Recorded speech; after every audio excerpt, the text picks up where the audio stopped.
ఉదయకాల సమయంలో దేవుని వాగ్దానము వినటానికి కనిపెడుతున్న ప్రభు బిడలైన మీ అందరికీ మన ప్రభువైన యేసుక్రీస్తు ప్రభువారి గొప్ప నామములో శుభములు ప్రభు పేరిట మీ అందరికీ కూడా ప్రకటిస్తూ ఉన్నాం.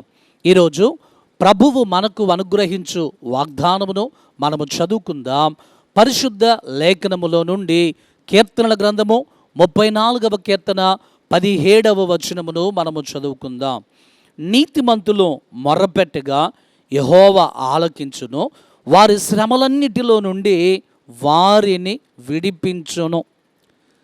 దావీదు ఈ కీర్తనను తన జీవిత అనుభవములో నుండి రాస్తూ ఉన్నా. అబీమెలెకు అనేటువంటి రాజు చేతి నుండి ప్రభువారు దావీదును విడిపించారు.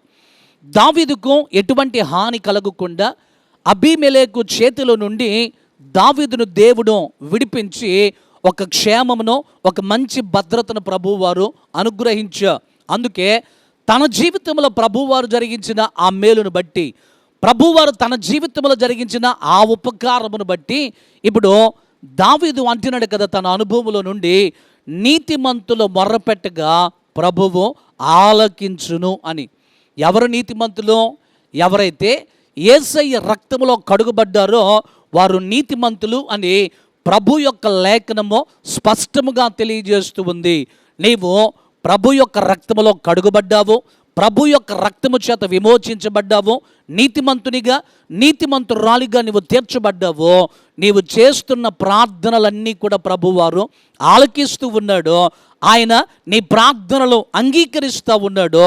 నీవున్న ప్రతి శ్రమ నుండి ప్రభువారు నిన్ను విడిపించేటువంటి దేవుడై ఉండా.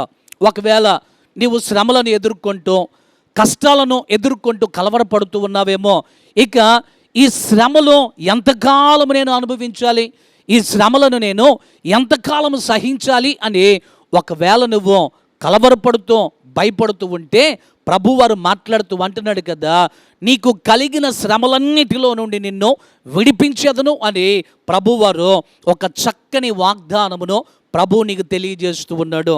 ఈ రోజున నీవు ఉన్నటువంటి ప్రతి భయాందోళనకరమైన పరిస్థితి నుండి ప్రభు నిన్ను విడిపిస్తాడు. ఆయన శ్రమలన్నిటి నుండి నిన్ను విడిపించి ఒక మంచి శ్రేష్టమైనటువంటి మార్గంలో ప్రభు నిన్ను నడిపించి నీకు సహాయం చేస్తాడు. కనుక ఈ రోజున దేవుడు గొప్ప కార్యములు మన జీవితంలో జరిగిస్తాడు. ఈ రోజున నీ ప్రార్థనలన్నీ కూడా ప్రభువారు వింటూ ఉన్నాడు. కారణం ఏంటంటే నీతిమంతుల ప్రార్థన ఆయన ఆలకించేటువంటి దేవుడు కనుక నీతిమంతుడైన నీ ప్రార్థన, నీతిమంతురాలైనటువంటి నీ ప్రార్థన ప్రభువారు ఆలకిస్తూ ఉన్నాడు. నీకు కలిగిన ప్రతి శ్రమ నుండి ప్రభు నిన్ను విడిపించి ప్రభు నీ జీవితంలో గొప్ప కార్యములు చేస్తాడు. ఈ రోజున ఈ వాగ్దానమును ప్రభువు మనందరి జీవితములలో స్థిరపరచునుగాక.